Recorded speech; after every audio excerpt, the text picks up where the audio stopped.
Qualquer neurotransmissor que promova a abertura de canais de sódio e também de cálcio, ele é excitatório. Qualquer neurotransmissor que promova a abertura de canais de potássio ou cloreto, ele é inibitório.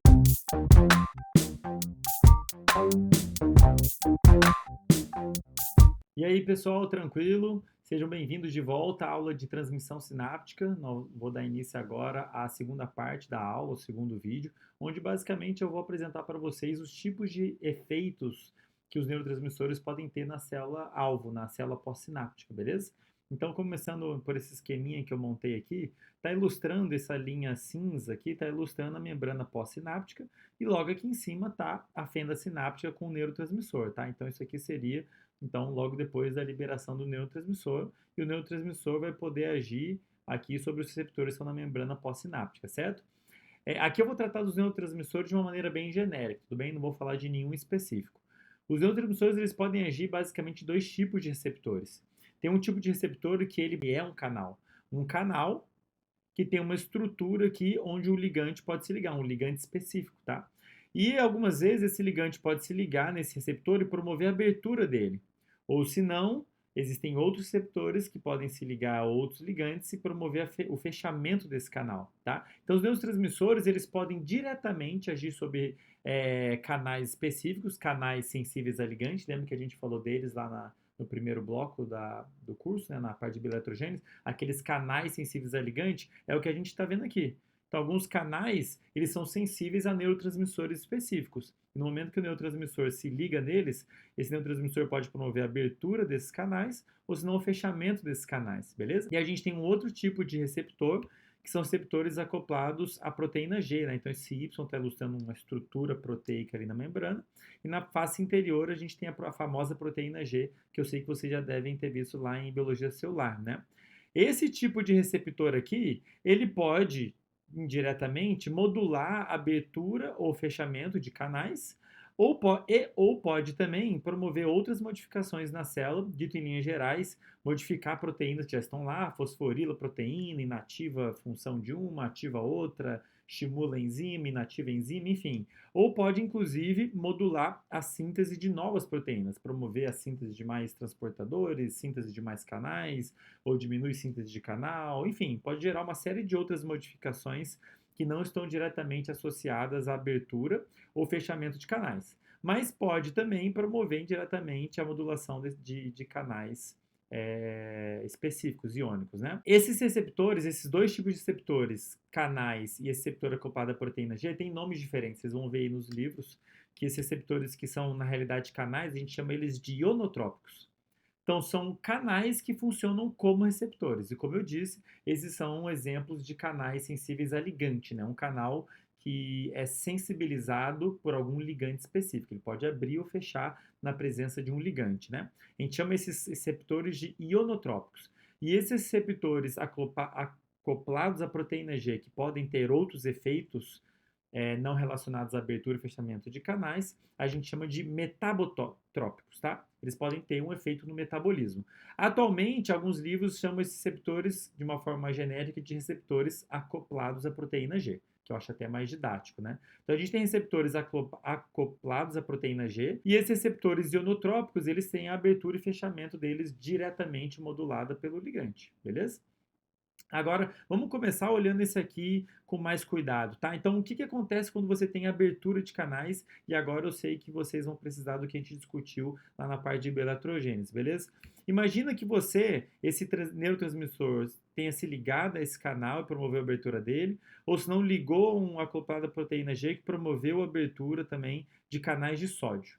Que efeito vai ser gerado numa célula quando você promove a abertura de canais de sódio? Vamos voltar aqui para aquele gráficozinho que a gente já viu bastante, né? Então aqui está ilustrando a voltagem da célula, né? O potencial de membrana da célula, 0, menos 70, mais 35. E aqui no eixo X o tempo, ao longo do tempo. Digamos que a célula no repouso ela está lá em menos 70 milivolts, sempre negativo, certo? O que vai acontecer com essa célula se um neurotransmissor promover a abertura, abrir canais de sódio? O potencial de membrana vai tender a ficar menos negativo ou mais negativo? Tá? A essa altura do campeonato, pessoal, espero que vocês tenham essa resposta na ponta da língua. Se não estiver, sugiro fortemente que vocês voltem lá para a parte de bioeletrogênese e trabalhem um pouquinho mais aquele conteúdo, seja nos vídeos ou seja em livro-texto, onde quer que vocês achem melhor, beleza? Abrir canais de cálcio vai fazer com que o potencial de membrana fique menos negativo, o que a gente chama de despolarização, beleza? Agora, repara o seguinte, esse é o efeito que a gente está causando numa célula pós-sináptica, né? Uma célula que está ali depois da sinapse e está sendo modulada pelo neurotransmissor. Então, ela vai sofrer uma despolarização. Repara que essa mudança tende a fazer o potencial de membrana da célula vir aqui para o limiar. Ou, se a célula atingir o limiar, ela vai gerar potenciais de ação, e esse potencial de ação vai continuar se propagando pela membrana da célula pós-sináptica, ou pelo menos você está trazendo o potencial de membrana, olha aqui, ó, para um ponto mais próximo do limiar. Então, qualquer mudança que a gente tenha que traga o potencial de membrana para próximo do limiar, ou até mesmo faça ele atingir o limiar e assim fazer a célula gerar potenciais de ação, a gente diz que esse foi um estímulo excitatório. Está excitando eletricamente a célula, está facilitando com que ela gere potenciais de ação ou está fazendo ela gerar potenciais de ação. E a gente dá um nome específico para esse tipo de mudança que acontece em uma célula pós-sináptica. De novo, pessoal, é só um nome, tá? Aqueles princípios, né, de mudança do potencial de membrana são os mesmos. A gente só dá um nome específico para essa mudança, essa despolarização que acontece em um neurônio pós-sináptico. A gente chama isso de potencial excitatório pós-sináptico. Potencial, uma mudança do potencial de membrana. Excitatório, porque está trazendo para próximo do limiar, ou está fazendo chegar no limiar. Então está excitando a célula, e pós-sináptico, porque a gente está se referindo a uma membrana, do neurônio pós-sináptico, né? Então a gente chama isso de potencial excitatório pós-sináptico. Essa mudança aqui, ó. Tudo bem? Nós íntimos dessa mudança, a gente dá uma sigla para isso para facilitar a nossa vida, a gente chama isso de PEPS, beleza? Potencial excitatório pós-sináptico. Então, qualquer mudança elétrica no potencial de membrana que faça a membrana da célula tender para o limiar ou até atingir o limiar, a gente chama isso de potencial excitatório pós-sináptico, tá? É uma excitação que está sendo gerada, ou a sigla PEPS. Então, voltando para o nosso esqueminha, se o neurotransmissor promover a abertura de canais de sódio, tanto diretamente ou indiretamente, ele, no final das contas, vai estar gerando uma PEPS, um potencial excitatório pós-sináptico. Ele está excitando a célula pós-sináptica, beleza? Agora, e se a abertura desses canais, e se esses canais que foram abertos forem canais de potássio, ao invés de sódio, o que vai acontecer? Vamos voltar aqui para o esqueminha, tá? Potencial de repouso. O que acontece se eu abrir canais de potássio? Pessoal, de novo, essa resposta tem que estar na ponta da língua. O que você faz com o potencial de membrana é fazer ele ficar mais negativo, tá? Lembrando que o potencial de equilíbrio do potássio é mais negativo que o potencial de repouso. Então, se você abre canais de potássio, a membrana fica mais permeável ao potássio e você puxa o potencial de membrana para o potencial de equilíbrio do potássio, que é mais negativo. Então, você faz o potencial de membrana ficar mais negativo, beleza? Agora, repare, nesse ponto aqui, ó, que eu estou indicando, você está mais longe do limiar, certo? Então, você dificultou essa célula aqui de atingir o limiar e gerar potenciais de ação. Por esse motivo, a gente diz que essa mudança ela é inibitória. Você está inibindo a célula de gerar um potencial de ação, de gerar um sinal elétrico que poderia se propagar lá para a célula seguinte, né? Então, você está inibindo a célula, está dificultando a vida dela de gerar o sinal elétrico, tá? Por esse motivo, a gente chama essa mudança de, adivinha? Potencial inibitório pós-sináptico. A mesma coisa que o anterior, só que nesse caso é inibitório, né? Você está dificultando a célula de chegar lá, de mudar o seu potencial de membrana até o limiar. A sigla disso é PIPS, beleza? Eu sei que você deve estar rindo aí, porque eu falei PIPS, porque meus alunos sempre riem disso, eu não sei porquê. Mas enfim, PIPS, se isso ajudar vocês a memorizarem, ótimo. Tá? Então, voltar aqui para o nosso esqueminha. Se o neurotransmissor promover a abertura de canais de sódio, gera uma PEPS. Se gerar a abertura de canais de potássio, gera uma PIPS.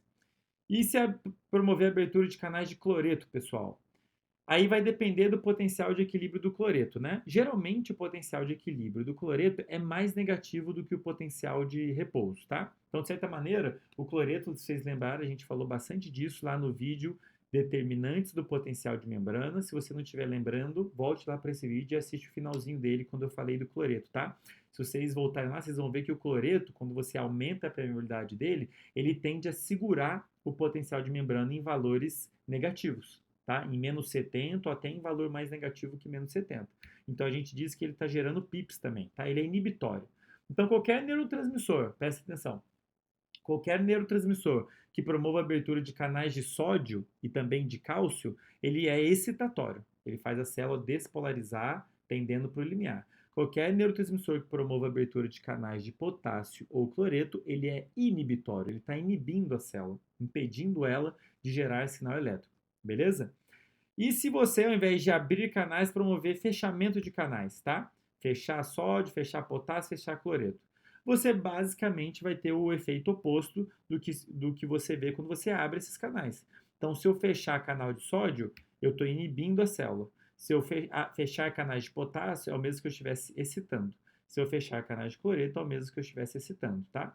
PIPs, PEPs, PEPs. Tranquilo? Mesmo princípio. De novo, pessoal, se isso não ficou claro para vocês, volte lá nos vídeos de bioeletrogênese especial, aquele vídeo determinantes do potencial de membrana, em que eu mastigo bastante isso no vídeo. Tranquilo? Então é isso. Dependendo dos canais que você está abrindo ou fechando, você vai estar excitando ou inibindo a célula eletricamente, beleza? E esses canais podem estar sendo modulados, a abertura ou fechamento deles pode estar sendo modulado diretamente pelo neurotransmissor, que pode agir diretamente no canal, mas também tem alguns canais que estão sendo modulados via proteína G. Então, o neurotransmissor pode se ligar lá um receptor associado à proteína G, que por sua vez vai promover indiretamente a abertura ou fechamento de canais, tá? E aqui, só para ilustrar de novo, para fechar esse vídeo, voltando aqui àquela comunicação do neurônio com a célula muscular esquelética. E de novo, eu estou usando ela como exemplo porque é uma das comunicações celulares mais bem conhecidas, é uma das sinapses mais bem conhecidas. Então a gente sabe bastante dela e ela é usada bastante como modelo para se estudar esses mecanismos de comunicação